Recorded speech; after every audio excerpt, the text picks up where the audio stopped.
Raider Nation, who is fired up already, man. It's Sunday, November 15th in the year of 2020. It's a beautiful day. The sun's out. It's game day. We're dropping our preview actually on game day today. We ran out of time this week, but here we are. So if you're new to the show, I'm Raider Dave, this GrimeCast Media, straight out the IE, the Inland Empire here in Southern California. I'm bucked out on Starbucks coffee, fired up as always on a Sunday morning, man. We got the Broncos visiting the Raiders. They're 3-5. The Raiders, they're 5-3. They're 2-0 also in the AFC West. So we're going for 3-0 in the AFC West today. Get that 6-3 record, and it's going to be set us up for that prime matchup for Sunday Night Football next week against the Chiefs. So what are you thinking about today's game? There's a lot of injuries.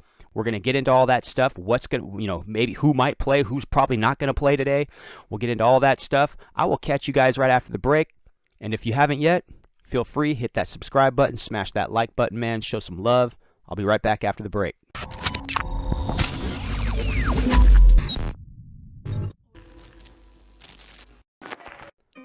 All right, here we go, man. The first ever AFC West matchup going down at Allegiant Stadium today, and it's versus the hated Denver Donkeys. And you know what's funny?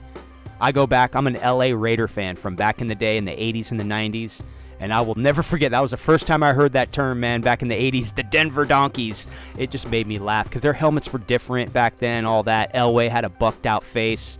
It was just hilarious, man. So, I don't know. That's just my memory of it. It forever lives in me, man. So, anyway, let's get into today's game, man. The 3-5 Broncos at the 5-3 Raiders. The Raiders, they're looking to be 6-3 at the end of today and 3-0 in the AFC West. This is a must-win game, man. You got to keep up with the Chiefs. You got to stay in that 7th spot in the playoffs, and you got to control your own destiny, man. And not only that, 5 of your last 8 games are going to be at Allegiant Stadium. It's time to protect home, man. So let's get into some key matchups. Now, I got my fingers crossed with Gabe Jackson today. I think Gabe Jackson, man, if he can play in today, that's just a huge upgrade because the way he's playing, he's giving me that 2016 look, the dominance in the interior of the line. And don't forget about Rodney Hudson because he's the general, man.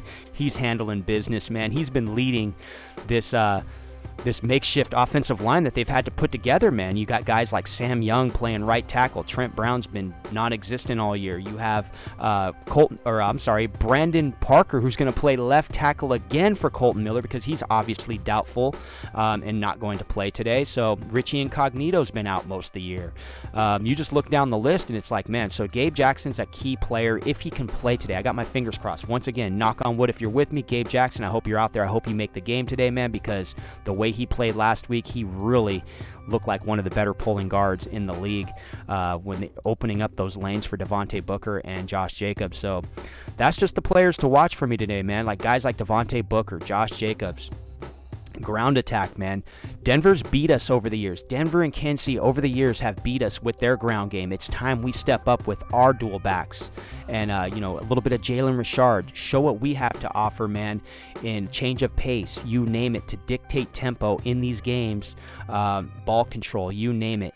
And another player, Max Crosby, man. I think he's primed for a strip sack, man. It just looks like it lives inside of him. He's got the quick handwork. He's coming off the edge pretty fast. He's got 5 sacks on his resume for 2020. I think a big turnover, a big strip sack for Max Crosby could be in the making for today against a quarterback like Drew Lock. I mean, because he did a pretty good job getting after Justin Herbert last week, who played good. And then last, I'm going to go with some keys to victory here. Ground attack. We just talked about Josh Jacobs, Devontae Booker, but set up that play action, man, because it's going to set up more. You can run that bootleg, man, if Carr needs to use his legs, but Carr's doing a great job keeping his eyes downfield, and get the tight ends involved. They've been doing a good job implementing Darren Waller as the go-to primary tight end. However, Foster Moreau, man, when you get in that red zone and you run that bootleg, Foster Moreau's a great red zone target to get some looks there. And it'd be nice to see him get involved in this offense too, because you want to spread out your weapons. You want teams to have to game plan for pretty much every player that you put on the field. You want them to have to account for. And also, we're going to game plan the air attack a little bit more, man. I know there's been a lot of talk about finding Henry Ruggs in this offense. I think a lot of it has to do with chemistry between Derek Carr, developing chemistry with the young wide receivers. receiver. I know Nelson Aguilar came onto the scene strong, but he's more of a veteran, so Derek Carr was able to establish that chemistry, I think, a little quicker, and just a little bit more trust there, just maybe a little bit more trust. So I'd like to see how that game plan in the air attack and finding Henry Ruggs a little bit more in this offense. But once again, Henry Ruggs is the best kept secret weapon, so it's not like you need to unleash him in this game. You want Henry Ruggs in your big games, and Henry Ruggs stepped up in that big game at Kansas City. And I don't look at it as like a Henry Ruggs versus Jerry Jeudy matchup, you know.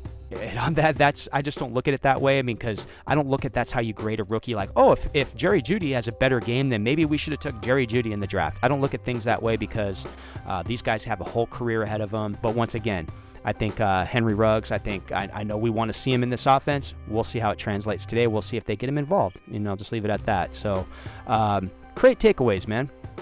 That's going to be another one. We talk about that all the time. They're in the -4 in the turnover differential. That's a big stat as far as completing a team in the NFL.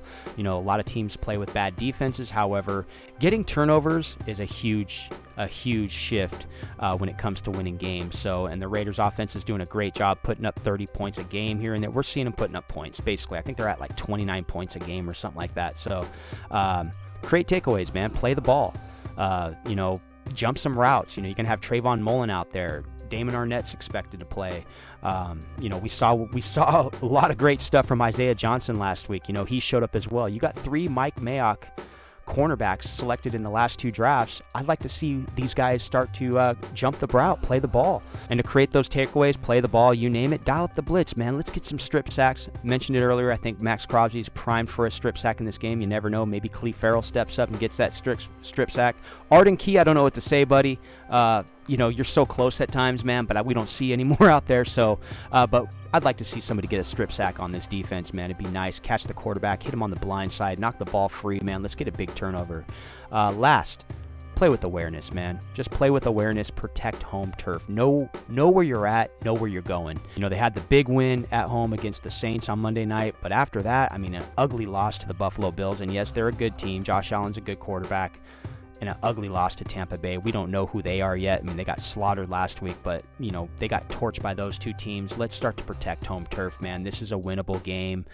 This is a game where you can build that confidence and start to feel good at home. And I know there's no fans in the stands. That sucks, but, we're just getting through this 2020 year. So, give me your thoughts, man. What are you thinking? What's some key matchups? I know we didn't cover everything, man. We're just trying to splice this podcast in on game day. Tomorrow will be followed up with a game recap. So, it's a sunny day out here, man. I got the grill kind of warmed up, got the ribs marinated, gonna throw some burgers on there. It's Modelo time, man. Got the bros cruising over, my Raider bros. We're gonna cruise over, watch this game on the big screen, man, and get fired up and cheer on these Las Vegas Raiders, man, for a big win at home. And let's get to 6-3, which would be a exciting week going into that Chiefs game, man. So I'm Raider Dave. Hope you guys have a great day. Be safe out there. I'll catch you again tomorrow. I'm out. Peace.